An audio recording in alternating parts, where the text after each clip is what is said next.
The rain was a soft whisper against the window, a gentle patter that usually soothed me. But tonight it felt like a warning. I stood in my backyard, mud squelching under my boots, staring at the 3 rain tanks I'd installed last spring. They were my pride, my rebellion against the drought that had choked our little California suburb for years.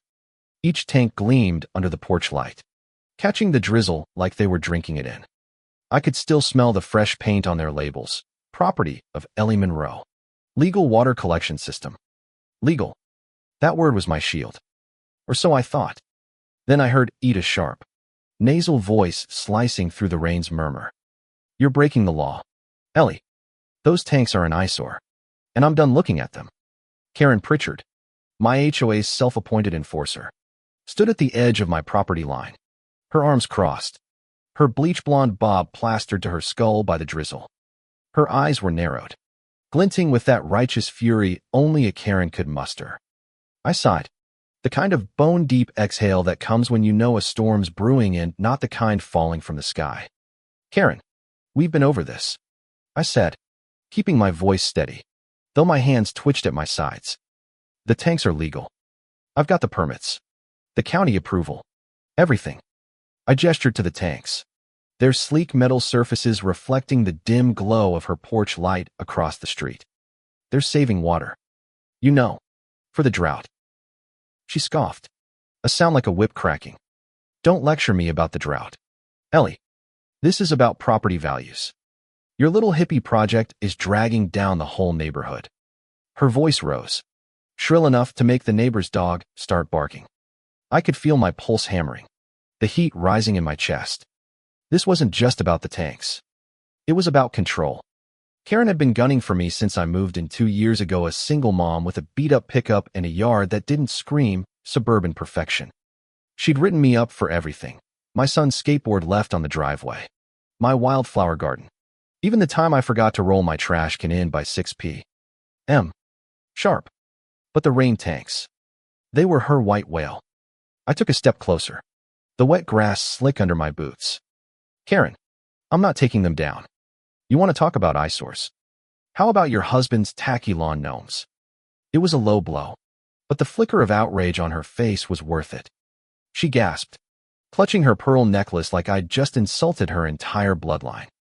You'll regret this, she hissed, then spun on her heel, her sneakers squeaking as she marched back to her McMansion. I should have known it wouldn't end there. Karen didn't just make threats, she delivered. The next morning, I woke to the wail of sirens. Red and blue lights flashed through my living room curtains, and my heart dropped like a stone. My son, Liam, poked his head out of his room, his 12-year-old face pale. Mom, what's going on? His voice trembled, and I forced a smile, though my stomach churned. It's fine, buddy. Probably just a misunderstanding. But as I stepped onto the porch, the cold morning air biting my cheeks, I saw 2 police officers standing by my rain tanks. And Karen, smirking from her driveway, her phone already out, probably live-streaming her victory to the HOA group chat. Ma'am, one of the officers said, his badge glinting under the gray dawn. We got a call about illegal structures on your property. Mind explaining these? He nodded toward the tanks, his tone neutral but his eyes skeptical. I could smell the faint tang of coffee on his breath, see the mud streaked on his boots from my yard. My hands shook as I pulled out the folder of permits I kept in the garage, the papers crinkling in my grip. They're legal, I said, thrusting the documents at him. State law allows rainwater harvesting. I've got all the approvals right here. The officer skimmed the papers, his partner glancing over his shoulder. Karen's smirk faltered, but she wasn't done. Officer, those tanks are a public safety hazard, she shouted, striding over, her voice dripping with fake concern. They're breeding mosquitoes, and they're blocking the drainage system. What if we flood? Her hands flailed, her manicured nails catching the light. I wanted to scream. Mosquitoes. The tanks were sealed. Drainage. My property was on a slope, designed to funnel water into the tanks, not block it. But Karen's lies had a way of sticking, like gum on a shoe. The officers exchanged a look, the kind that said they'd dealt with her type before. We'll need to verify this, The first one said, handing me back the permits. But if everything checks out, there's no issue here. They left, their cruiser crunching over the gravel as they pulled away. Karen's face was a mask of fury. Her lips pursed so tight they looked like they'd been sewn shut. I thought that was the end of it. I was wrong. A week later, I came home from work to find a bright orange notice taped to my front door. My heart sank as I read it. A cease and desist order from the HOA, claiming my tanks violated their bylaws.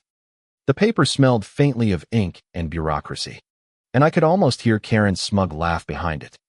I called my lawyer, Sarah, a friend from college who dealt with her share of HOA nonsense. Ellie, this is harassment, she said, her voice crackling over the phone. They can't override state law. We'll fight this. But the fight wasn't just legal. It was personal.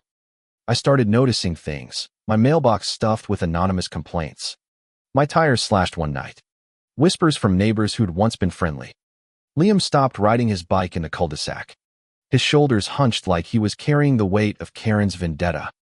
I'd catch him staring out his window, his eyes distant, and it broke me. One night, as I tucked him in, the scent of his apple shampoo lingering, he whispered, "Why does she hate us, Mom?" I didn't have an answer, just a tight hug and a promise I wasn't sure I could keep. It'll be okay. Then came the twist I never saw coming. At the next HOA meeting, I stood in the community center, the air thick with the smell of cheap coffee and tension. Karen was there, of course, holding court like a queen, her voice dripping with fake sincerity as she rambled about neighborhood standards. I was ready to present my case, my permits clutched like a lifeline, when an older man stood up from the back of the room. His name was Mr. Delgado, a quiet widower who lived at the end of the street. I barely knew him, but his hands trembled as he held up a stack of papers, his voice steady but laced with anger. "I've been doing some digging," he said, his accent thick with his native Spanish. "Karen's been lying to you all." The room went silent, the hum of the fluorescent lights suddenly deafening. He passed around copies of emails Karen had sent to the county, claiming my tanks were causing flooding that threatened her property. But Mr. Delgado had proof, photos, surveys, even a hydrology report he'd paid for himself. My tanks weren't the problem. Karen's illegal landscaping, her massive retaining wall, built without permits, had redirected runoff straight into the neighborhood's drainage system, causing backups during heavy rains. The room erupted. Neighbors who'd sided with Karen turned on her, their voices overlapping in a cacophony of outrage. I caught her eye, and for the first time, I saw panic. Her face went pale, her hands fumbling with her phone as if she could text her way out of this. Mr. Delgado's quiet courage had flipped the script, and I felt a surge of gratitude so fierce it brought tears to my eyes.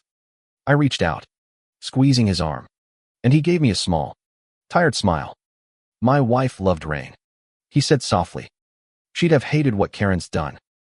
The fallout was swift. Sarah took Mr.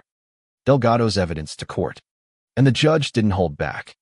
Karen's wall was deemed an illegal obstruction, a violation of county water management laws. The fine, a staggering $250,000, plus an order to tear down the wall and pay for repairs to the drainage system. I was there in the courtroom, the air heavy with the scent of polished wood and justice. When the gavel came down, Karen's face crumpled, her bravado gone, replaced by a stunned silence that echoed louder than any of her rants. As I walked out of the courthouse, the sun breaking through the clouds, I felt the weight lift. The rain tanks still stood in my yard, catching every drop of the next storm. Liam started riding his bike again, his laughter ringing through the cul-de-sac. And Karen, she moved away. Her house sold to a young couple who planted a vegetable garden and waved every time they saw me. The neighborhood felt lighter, like it could breathe again. Sometimes, justice tastes like rain, clean, sharp, and undeniable. It's not just about winning. It's about standing up, even when the Karens of the world scream loudest. And as I stood by my tanks, the scent of wet earth rising, I knew one thing for sure: no one would ever make me feel small again.